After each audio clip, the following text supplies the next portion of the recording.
Terima kasih Anda masih bersama kami di Indonesia Bicara. Pemirsa, saat ini kami telah tergabung dengan via sambungan Zoom Bapak Heri Trianto selaku Ketua Bidang Komunikasi Publik Satgas Penanganan COVID-19. Selamat malam.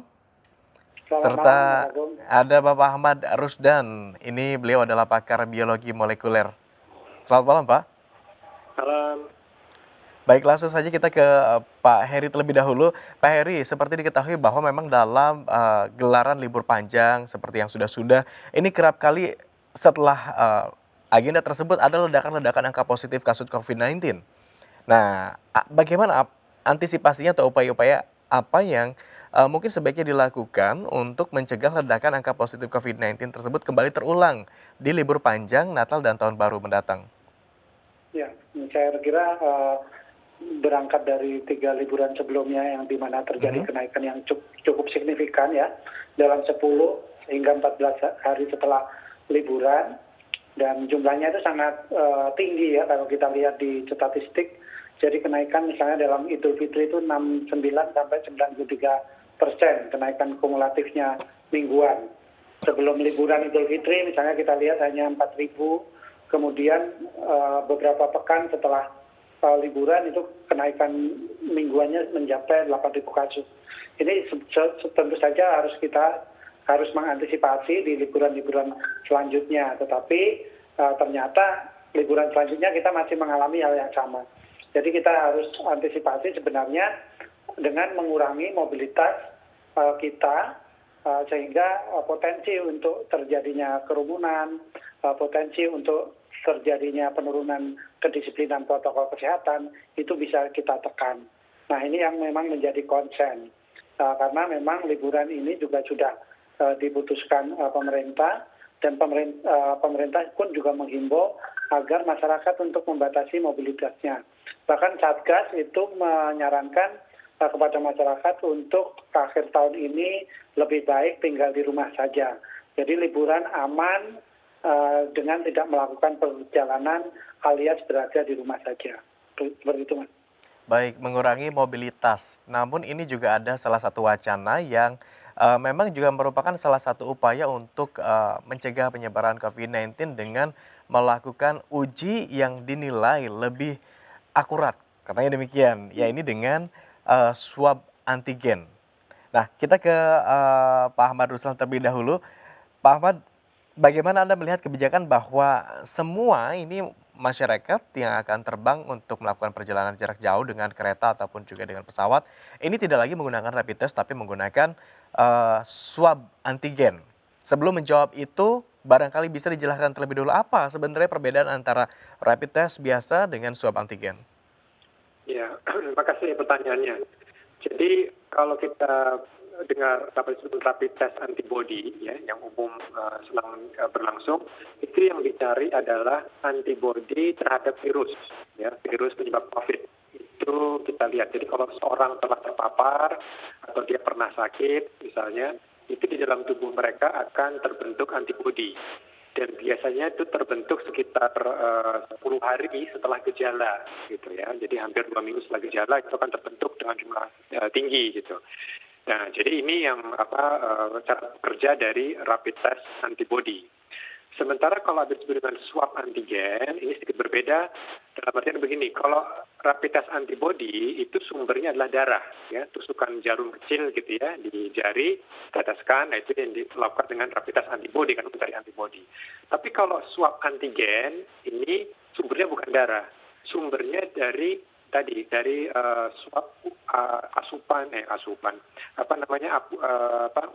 usapan dari hidung, ya, sama seperti swab PCR sebetulnya, tapi kalau swab antigen itu jauh lebih cepat, dalam kurang dari 30 menit gitu ya, kita langsung bisa mengetahui. Apa yang diketahui adalah partikel virusnya. Jadi kalau kita lihat virus kan punya dalam selubung bungkus virus itu ada banyak protein. Nah, protein-protein ini yang akan dikenali oleh rapid test antigen. Jadi protein ini adalah antigen dari si virus. Nah, biasanya memang kalau si orang yang mau terbang atau mau berkendara atau naik kereta api itu punya banyak sekali virus di hidungnya, itu akan tertangkap dengan swab antigen. Dan ini artinya apa? Artinya orang ini tidak boleh terbang. kalau ternyata di hari itu ya, di jam sebelum dia terbang atau naik kereta api, swab antigennya positif gitu. Jadi ini yang definitif ya. Jadi kalau dia positif itu berarti jumlah partikel virusnya tinggi. Ya Baik. itu berbahaya. Tapi kalau ternyata negatif, memang tidak bisa mengecualikan siapa tahu dia sudah punya lebih sedikit. Tapi risiko untuk menularkan biasanya juga lebih rendah. Makanya itu perbedaannya Baik, lebih Pak praktis Ahmad, ya kita daripada. samakan persepsi terlebih dahulu, barangkali koreksi jika saya salah. Jadi secara awam boleh dijelaskan bahwa siapapun yang terserang virus, begitu terpapar virus, kemudian akan menghasilkan sebuah bahan yang diberi nama dengan antibodi, begitu. Nah, rapid test ini menguji ada antibodinya atau tidak, begitu kan ya? Betul, Nah, sedangkan swab antigen itu menguji bukan ke zat yang dihasilkannya, tapi juga menguji langsung kepada ada tidaknya virusnya, begitu? betul sekali, betul Artinya, sekali. artinya swab ini lebih akurat, begitu kan? Swab Oh iya, antigen ini lebih akurat? betul, karena misalnya kita menggunakan, misalnya nih seandainya masih dipaksakan menggunakan Mhm. antibodi, apa yang terjadi? Baik, Ada orang yang sebetulnya terpapar, dia sudah sembuh, dan antibodinya akan positif terus selama 3 bulan, apakah berarti 3 bulan dia tidak baik, perlu bepergian? baik. Tahan dulu Pak Ahmad. Artinya kalau memang ternyata swab antigen ini lebih akurat, saya ingin ke Pak Heri terlebih dahulu. Pak Heri, bagaimana Anda melihat upaya pemerintah ini untuk menekan penyebaran COVID-19 dengan mengganti persyaratan rapid test dengan swab antigen? Ya, sebenarnya swab antigen itu juga masuk kategori rapid test. Mhm. Yang seperti dijelaskan tadi, memang ini lebih efektif untuk mengetahui ada atau tidaknya virus gitu. Jadi sebenarnya ini sebuah cara aja yang kita untuk mempermudah melakukan mitigasi. Karena swab antigen ini kan juga lebih cepat ya. Kemudian yang kedua yang paling akurat ya tentu saja adalah menggunakan PCR. Yang Iya. metode yang kemudian kemungkinannya nanti bisa ditanyakan juga itu 100% lah ya diketahuinya.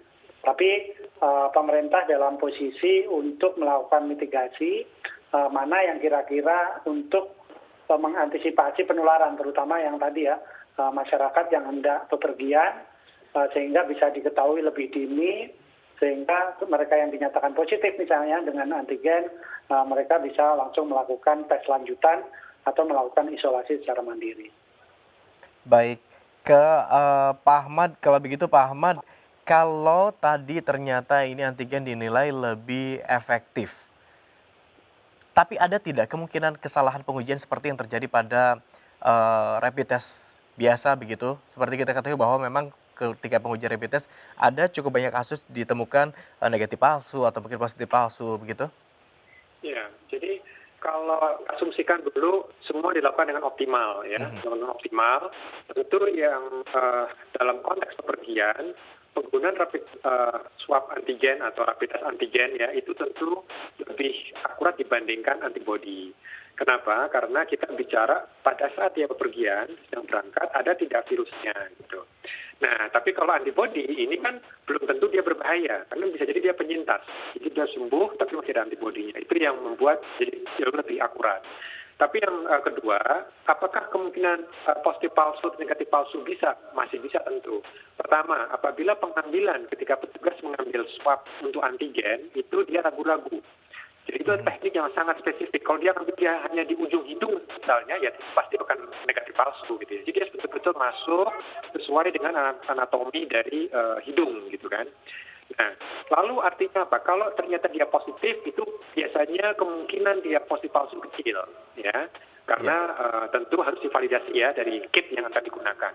Tapi justru memang kalau menggunakan antigen itu negatif palsunya tinggi sekali.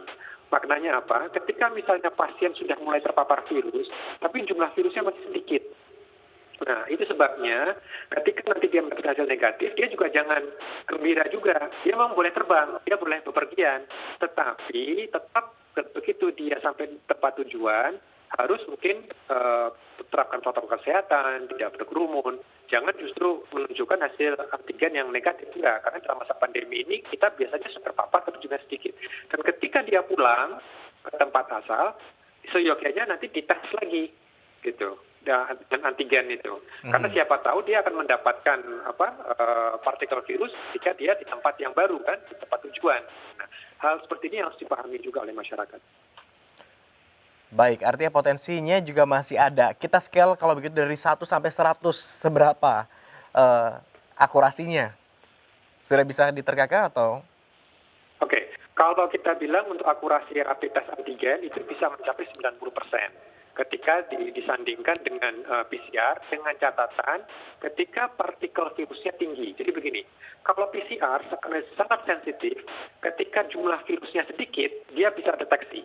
Gitu. Tapi kalau rapid test antigen, dia hanya bisa deteksi kalau partikel virusnya banyak.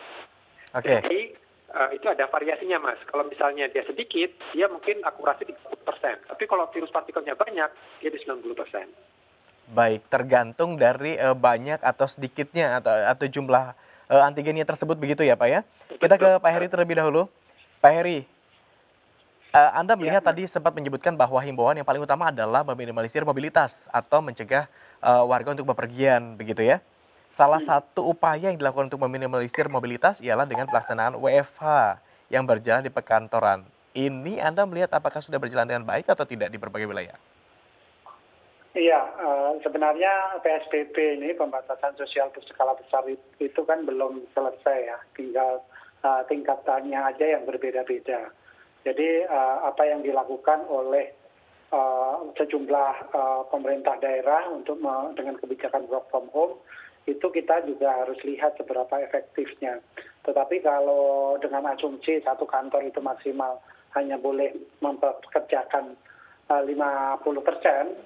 di kantor, itu mestinya akan terjadi pengurangan jumlah penularan atau berkurangnya risiko penularan kayak gitu. Tapi berdasarkan data yang kami himpun juga, kluster-kluster perkantoran itu juga masih terjadi dan penularan di kantor itu juga masih terjadi. Itu disebabkan bukan karena mereka tidak menjalankan protokol kesehatan, tetapi ketika mereka lalai atau tidak disiplin dengan protokol kesehatan. Misalnya ketika berada di kantor, makan dan minum gitu ketika di pantry. Kayak gitu mereka pasti membuka masker sehingga itu membuka potensi penularan yang lebih tinggi. Nah, ini yang mungkin harus diperhatikan oleh perusahaan-perusahaan ya untuk mengatur bagaimana mekanisme di pantry. Atau kalaupun mereka harus makan minum, mungkin ada di ruangannya masing-masing sehingga tetap menjaga jarak karena di kantornya itu kan cuma 50% gitu. Tetapi kan ada juga kantor-kantor yang memiliki aturan untuk ketertiban makan siang kayak gitu tetap ada di pantry. Jadi Baik. memang ini yang skala disiplinnya ini yang masih berbeda-beda sehingga penularan itu masih mungkin terjadi di perkantoran. Baik, Pak Heri, ada pertanyaan kami sebetulnya ini masih akan lebih terkait kepada, penerapan swab antigen, namun kita akan kembali lanjutkan perbincangan usai jeda pariwara, jadi tetaplah bersama kami, pemirsa. Bersama kami dalam Indonesia Bicara, kami akan segera kembali. Tetaplah bersama kami.